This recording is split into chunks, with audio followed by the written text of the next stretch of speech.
Buddhist तो हम पैदाइशी हैं, तू बनाएगा बौद्धिस्ट हमको? हम तो पैदाइशी बौद्धिस्ट हैं, ये देश बौद्धिस्ट है। तो बौद्ध धर्म, ये जो बौद्ध धर्म ले रहे हैं ये इनको पता पड़ा बौद्ध धर्म का? ये जो केजरीवाल ने भेज रखा वो ये मंत्री है, तो मंत्री का काम करना। तो मंत्री है, चपरासी पालिश करता है उसकी इसकी केजरीवाल की। केजरीवाल तो जय माता और फलानी माता और शेरा वाली उनके चक्कर में हरीश को वहाँ भेज रहा है।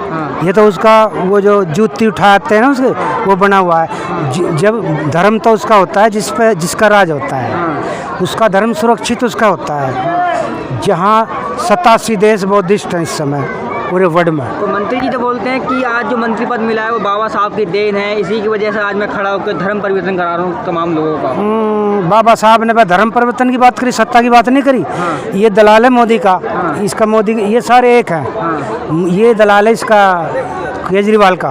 केजरीवाल पढ़ा लिखा आदमी है, बहुत हरामी चीज़ है। दलितों को सिर्फ वो वोट बैंक के लिए इस्तेमाल करते हैं, हिंदू नाम देकर। जयंतियों पे, परिणाम दिवस पे तो इकट्ठे हो जाते हैं, लेकिन यही हम इकट्ठे होकर अगर सरकार बनाने की कोशिश करें तो हमारी जो समस्याएं हैं वो भी हल हो जाएंगी।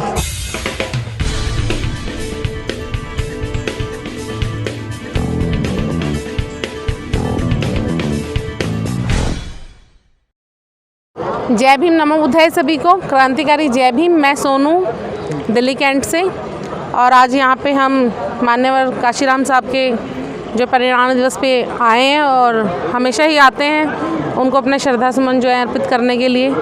अच्छा लगता है सबको, सबके साथ इकट्ठे होना और आना देखना। लेकिन बस एक ही बात का अफसोस रह जाता है कि हम सभी मौक़ों पे, जयंतियों पे, परिणाम दिवस पे तो इकट्ठे हो जाते हैं, लेकिन यही हम इकट्ठे होकर अगर सरकार बनाने की कोशिश करें तो हमारी जो समस्याएं हैं वो भी हल हो जाएंगी। समस्या क्या आपकी? मतलब आप तो भारतीय जनता पार्टी भी दलितों की हितैषी बन रही है, प्रधानमंत्री खुद बड़ी बड़ी बातें बोलते हैं, विदेशों में जाके बोलते हैं कि मैं बुद्धिस्ट हूँ, प्रचार करते हैं बौद्ध धर्म का, मूर्तियाँ ले जाते हैं। वो तो कुछ भी कह देते हैं, वो तो उनकी क्या है, आइडियोलॉजी है। वो वहाँ जाके तो यही बोलेंगे ना कि मैं बौद्ध में भारत से आया हूँ। वो कभी ये थोड़ा बोलेंगे कि मैं वहाँ पे हिंदू राष्ट्र बनाना चाहता हूँ। क्योंकि अगर वो ऐसा बोलेंगे तो वहाँ से जो उनको फंड मिलता है, जितना वो पैसा विदेशों से लेकर आते हैं दलित उद्धार के नाम पर या भारत के उद्धार के नाम पर, वो उनको कौन देगा फिर विदेशों से? उनको वो जो जितनी भी सुविधाएं मिलती हैं या जितनी भी सहायता मिलती है विदेशी कंट्रियों से, वो बुद्ध के नाम पर ही तो मिलती है। क्योंकि ये भारत जो धरती है ये बुद्ध की धरती है, और ये बात वो भी बहुत अच्छी तरह जानते हैं, बीजेपी भी। लेकिन क्या है, वो यहाँ पे तो सिर्फ हिंदू राष्ट्र का प्रचार करते हैं, और जब वो विदेशों में जाते हैं तो वो बोलते हैं कि मैं बुद्ध की धरती से आया हूँ जी। और रही बात दलितों के हितैषी होने के लिए, अगर वो दलितों के हितैषी होते तो वो सबसे पहले तो जो आजकल हर जगह चल रहा है वो हिंदू राष्ट्र की घोषणा ना करते कम से कम। क्योंकि यहाँ पे इस भारत देश में ये धर्मनिरपेक्ष राज्य है, यहाँ पे सभी धर्मों के और सभी संप्रदाय के लोग रहते हैं, और संविधान में बाबा साहब ने उनको सब अधिकार दिए हैं, हक अधिकार, जो भी चाहें जिस भी धर्म में पूरी स्वतंत्रता के साथ रह सकते हैं। लेकिन वो हिंदू राष्ट्र बोलकर कहीं ना कहीं संविधान का जो है अपमान करते हैं। तो इससे पता चलता है वो कितने बड़े पाखंडी हैं, और मतलब वो कितना ज़्यादा इस बात का प्रचार प्रसार कर रहे हैं कि वो दलितों के हितैषी हैं। दलितों को सिर्फ वो वोट बैंक के लिए इस्तेमाल करते हैं, हिंदू नाम देकर। और जैसा कि अभी आपने देखा होगा 5 तारीख को जो धम्म दीक्षा दिवस जो गया है, और पूरे भारत में हर जगह पे जो बौद्ध विहारों में और अलग अलग संगठनों द्वारा जो धम्म दीक्षा का कार्यक्रम चलाया गया है, उससे कितना आहत हुआ है कि उनके खुद के भी जो जिसे पूरी गवर्नमेंट उनकी चलती है, उन्होंने भी आके मेन मीडिया में कहा है कि हमें वर्ण व्यवस्था छोड़ देना चाहिए, जाति व्यवस्था छोड़ देना चाहिए।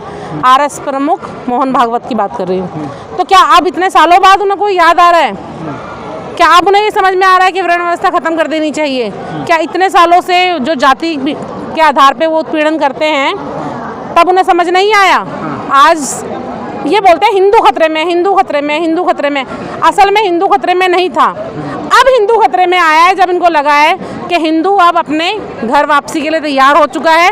और अब आपके वो मायाजाल में फंसने वाला नहीं है।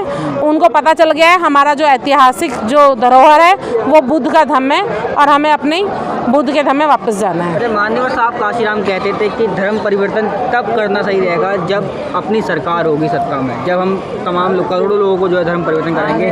उसी की वजह से मान्यवर साहब खुद जो है अपना धर्म परिवर्तन नहीं कर पाए थे और वो आज के दिन जो है नहीं, मैं आपको बताना चाहूँगी, मुझे जो जानकारी है मान्यवर साहब ने कभी ऐसा नहीं कहा कि सरकार बनाने के बाद धर्म परिवर्तन करना है।